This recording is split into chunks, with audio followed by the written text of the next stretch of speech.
What is up, MMA fans? I am Jason Burgos for Sherdog.com, and I am joined by a woman who will be making her one championship debut on November 22nd at the Edge of Greatness event in the Singapore Indoor Stadium. There, she will face Putri Padmi in what will be our debutante's first MMA bout in over 2 years. But with a name that is well known in the world of Taekwondo and MMA because of her brother Sage, she will have many eyes on her as she lays her own path in the mixed martial arts world, and that is Colbey Northcutt. Colbey, thank you for giving me some time just days away from your return to mixed martial arts. Yeah, that's right. 2 days away. Thank you for having me. It's my pleasure. Now, while researching for this, I learned that you are actually 3 years older than your brother, which is interesting. He's been in a part of the MMA industry and stuff like that for 6 years, including his amateur start, where you also fought around the same time as an amateur, but took a few years off Right. to, from what I saw, to train more in depth before you eventually made the decision to go pro. When I was looking up stuff, it said one of the reasons that you hadn't wanted to go pro is because there wasn't a women's division in the UFC at the time when you were, doing amateur and stuff like that. Is that true? Yeah, well, when I was 18 and I graduated high school, Rhonda wasn't in the UFC yet. She obviously, to today's day, she paved the way for women's mixed martial arts. But there were talks about, she was in strike force. There were talks about her getting into the UFC, but at that time, Dana said women will never be into the UFC. So Right. you look at MMA as a career for a woman, and you can go and fight, but is it really a career where you can actually make a living off of fighting? So I thought about it, but we had some friends that kind of knew people and said, hey, she's going to be. Sorry, that was loud. She's going to be. So as soon as I graduated high school, I took a few years off and I did just train. I trained for a few years. I did have a few amateur fights, and that's what I focused on. Eventually, she did get in the UFC, and then obviously the road for women's MMA has completely changed. In that time, I took the few years off for school. I obviously trained, had amateur fights. I did go back to school later on and get my degree in that time before I made my pro debut a couple of years ago. But now, obviously, what women's MMA is now from when I graduated high school, 8 years ago, it's completely different. And women can go make a name for themselves and have a legitimate career. So that's kind of what I'm focusing on now. And that kind of answers two of my questions in one, because one, I was going to ask why Okay. something like Strike Force wasn't an option, but you talked to people and it really didn't make a lot of sense for you. And then now this is Yeah. kind of a two in one, in that one, what did you get your degree in? I'm curious. And two, in that time while you were working on your degree and the LFA debut, there still never was a moment where you were like, man, maybe I want to do it. It did school and life just still really consume you Oh, so much? yeah. I mean, there was definitely a moment. I mean, while I was in college, I still had professional kickboxing fights. And I did get my degree in communications. Fun fact, I actually wanted to be a journalist. If Wow. I Okay. wasn't going to be a fighter, I wanted to be a newscaster. So that's what I Oh, got my nice. degree in. Yeah, but I did still have kickboxing fights while I was in college and things. But I mean, obviously, you sit back and you watch. I mean, I think every athlete, no matter what sport, when you sit, it's hard to sit back on the sidelines and just watch. Yeah. You always have that itch, and you know you can do it. But I think those few years off for me were really crucial, and they helped shape me into who I am right now. And I'm super confident in what I can do in 2 days because of it. Now you make your debut in LFA 2 years ago, but it didn't go the way I'm sure you had hoped. When looking back on that TKO loss to Courtney King, what were the things you took away from that fight? How did you apply it to your training since then, and what made you decide to still, it's not like you jumped right back into the cage a few months later. You still took a couple Right. years off. Like, how did it, that too? Why did you decide to still wait a little bit longer? Yeah, well, to be honest with that fight, to be completely blunt, I shouldn't have taken it. Two Okay. weeks, less than 2 weeks before the fight, we got a call from the promotion saying that she had a staph infection or some kind of illness to where she couldn't make the weight, and so the weight class all of a sudden changed from 135 to 145. Wow. And I'm not a natural, I'm not a 145er. I weighed in, that day, fully hydrated, fed, and everything, and weighed in 140 pounds with clothes on. Like, I shouldn't have taken that for that reason alone. I should have known. My husband told me not to take the fight, but it was less than 2 weeks notice. It was in Houston, in my hometown, and I had sold a whole bunch of tickets for Right. Legacy, so I wanted to I wanted to, you know, kind of suck it up and act like it didn't bother me. So that was my number one thing. Number two, I'm really happy that loss happened my first fight so early on. I mean, most fighters go multiple fights without their first loss, and when they finally have that first loss and they've been undefeated for so long, it hits them really hard. Right. But to get it out of the way is like a weight off of your shoulders that I don't have to worry about it anymore. And I was able to step back and kind of reevaluate my training, my game plan, what I did wrong and what I could change. And that's exactly what I've been focusing on for the past 2 years, is fixing what I needed to fix. So I think that that loss is, at first it hurt and it still does, but man, that was a blessing in disguise. You know, nobody likes to lose, but that was absolutely, without a doubt, supposed to happen for a reason. What do you feel like? What were the specific things you felt you needed to work on? You know, was it simply grappling? Is that the main issue? Because obviously you're a fantastic striker from your background. You've been doing it since you were a child. Is it just grappling? Is it the wrestling? Is it the BJJ? Is it all those elements, the judo, all those kinds of things? I mean, it's everything. I obviously, you would say that I, in my opinion, won the first round obviously with the striking, and I was winning the fight. We kind of got into a weird scramble and takedown, and you know, I felt her weight on me. And to be honest, I don't want to say that it was the weight difference or the weight class. I mean, people look at me and they see that I'm really tall and they think that I'm a lot bigger than what I am, but that's not the case. But I feel like I can work every area of my game and improve it, and that's what I'm doing as a fighter. So I'm still constantly working my striking. I'm working out at the training lab with amazing fighters. I got Mark Munoz, TJ Dillashaw, Juan Archuleta. I'm at a camp that's wrestling focused. So that's kind of what I'm focusing on right now. Obviously the wrestling and the grappling, but I'm still just trying to evolve as a fighter and improve every area of my game. What would you say? Because you know that's an esteemed list, and I've heard a lot of things with the training lab. I've talked to Juan, I've talked to Sayada Wad and stuff like that from there. Those guys that are there. What would you say has been the biggest improvement in you, maybe even a mental level, maybe in a preparation level, working with such high level, you know, former UFC champions, high level Bellator fighters, you know, say compared to where you trained previously before you went there? Yeah, you know, this is crazy because obviously, you know, my brother Sage, and growing up in martial arts, I mean, I've always had a really good work ethic, and I've always thought I've known what it's like to work hard. But oh my gosh, these guys are on a whole nother level, and they push me to limits that I never thought I could reach. The work ethic is insane, and obviously all wrestlers are just grinders, man. Like, they know how to train and push themselves. So I'm at a whole new camp with whole new coaches, whole new team, new surroundings altogether, and working with Sam Calavita with my strength and conditioning and my nutrition. That's the guy. Have you been in the weird little garage he has?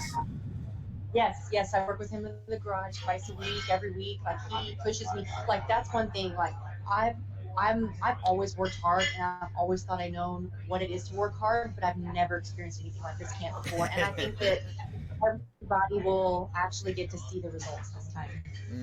So now the obvious question is, why now? You know, why specifically this point in your life, 2019? Why one championship? You know, and how much of an influence did Sage already being at the promotion have on you making the decision to be with them? I mean, it's obviously no secret with professional MMA, I'm 0-1. So obviously I know that I'm here because of relation to Sage. Obviously, he helped me open the door. The name obviously does help, and so I'm very grateful for that opportunity, because I know the fighters work their butts off to make it into one championship or any other promotion like that. So I'm very grateful for that opportunity. But I mean, I just felt like the timing was right. I knew earlier this year I wanted to fight again, and I tried to get fights with different promotions here and there, and I was looking around, but everything was just kind of falling through. Nothing was really working out, and then I flew to Singapore for Sage's last fight. I met Chatri, and we had a conversation, and I absolutely love what One Championship stands for. You look at all the fighters, everybody is very respectable. They're humble. They treat their fighters with just like they treat each other with respect, and there's no trash talk, there's no it's like it's a whole different atmosphere when you're here, and everybody's like positive, and it's I love what it stands for. It represents real martial arts, so it was actually a really easy decision for me to pick one over anything else, for sure. Plus, I mean, I have the door open for me here already. Could you mention, like, because I was going to ask Yeah. that too, were there any other promotions that were in play that you mentioned that you was trying to set some stuff and it just didn't work out? Was LFA a possible option going back there? Was Invicta, was Bell, were any of those in play and it just didn't work out? Well, LFA for sure. Obviously, my entire amateur career was with Legacy before Mm-hmm. they merged and became LFA, so I could have done that. I had a friend who was the matchmaker for LFA. He ended up moving over to Invictus, so I could have gone there. I was actually looking at karate combat too, professional Oh, karate. okay. All right. I was Yeah, yeah. looking at that. And, my husband Raymond, he has a few teammates and students that fight for them too. So we were talking with them about getting some fights. So I was looking at a few different options, but one was definitely the way to go. Now, I've been told by other, up and coming fighters early in their careers that at the early stages, in terms of scouting an opponent isn't really a primary part because just like them, they're still working on their skills, they're still developing, so is their opponent. Their opponents are still evolving so quickly. It's hard to get a read on tendencies so early in an MMA career. But for you, how much have you done some preparation or your team has prepared you for the specific style and skill set of Putri? Have you gotten any intel from them, or really is it like I've heard from other fighters? You're just making sure you are the best version of yourself on November 22nd, and not worried about what That's she it. does. I'm just making sure I'm the best version of myself. And to be honest, I didn't get my opponent until, not even 3 weeks ago. But I've known that I wanted to be on this card for some time. When I was here in May with my brother, I love Singapore. I love this area. This is like, I believe, one's home base. And so that's where I wanted to make my debut. I recently got married at the very end of August. So I was Congratulations. going to Australia. And as soon as I came back at the end of September, I basically started a camp and didn't know who I was going to fight, but I knew because I was told I'd be on this card. So went through a couple opponents, but I think as a fighter, it doesn't necessarily matter who the opponent is, especially early on in your career. You're just trying to be the best version of yourself. But she's very aggressive. She's a kickboxer like myself, and she likes to throw down. So I think it'll be a really good fight for sure. Now I'm glad you brought up Singapore because that's an interesting and key part of any person who's from the West, who's from the U.S. or whatever that signs with one championship. You're gonna have that possibility of fighting all the time in Asia. Have you gotten Right. any tips and advice from coaches, from training partners about how to deal with that long distance travel and all the kind of things, and making sure you're as good as possible in such a far off place like this? Yeah, I mean, the only thing really being so far away is just get here a few days earlier than scheduled to try to acclimate. But I mean, it's just treat it like every other fight. Get there early to kind of adjust to your surroundings and accommodate to your needs. But I mean, that's pretty much it. Just treat it like any other fight anywhere else. And like I mentioned before, you mentioned how the UFC and women being in the league made it was important to you, and it had its influence on your decision making as you progress through your career. Now that was a while ago, but is the end Yeah. game still a UFC? To get to the UFC, or because from that time till now things have changed, and it's really is for you as women's MMA has developed throughout the sport. Is UFC not the same kind of end game goal like it was say 2 years ago for you? It doesn't have that same sparkle that it used to have. There's so many other promotions out there that are the same, if not better, and I'm very happy with one, and there's nowhere else I would rather be. So I'm not looking to go anywhere else. I'm looking to be here for a long time and to build a great career and to make this my home. Now, like you mentioned, you did kickboxing at one time too, while in between, the pro debut and all that stuff. Sage, I've talked to Chatri Young Tong. I think his big goal for Sage is as a three-sport champion. He hopes that can be his thing for him. What's your interest in taking part in some of the other sports that one championship offers? Are you going, you have any designs on doing some one kickboxing, some one Muay Thai? Is that something that could be in the future along with MMA for one? Yeah, I mean, absolutely, I would love that. But right now, I don't think that one has a women's flyweight world champion. So that's the first goal that I have is to be the one women's flyweight world champion, 125. So that's the first goal. Obviously, I'm so excited and I love that they have kickboxing and Muay Thai because that's obviously my forte and what I like the most. MMA will obviously test myself the most, and I'm very happy to be doing that first. But no, I want to be the first women's flyweight world champion, and then after that, I can definitely make the transition over to kickboxing and Muay Thai in the future. Now, Sage's debut, was a tough one. It developed a lot of injuries and everything. How it's as fans, we know we're like Sage, and we feel for him. But you are his sister. You know combat sports. Like seeing that Yeah. happen to him and what he's had to go through since then. Has that even been tough for you to see? And is it what's how, how have you been there for him to try to get him through a really tough time in his career, just trying to heal from the facial injuries? Yeah, yeah, absolutely. He's actually at the doctor right now with the same doctor that did his surgery here in Singapore. He's getting a checkup. So hopefully we'll come back with some good news and he can start training soon. But I mean, he is still feeling some pain. He does have some nerve damage. He doesn't have all his feeling back in his face. Unfortunately, it was a really bad break. I feel like whether you're family or friend or just an outsider, you don't want to see that. Like that was a really bad thing to watch, especially as his sister.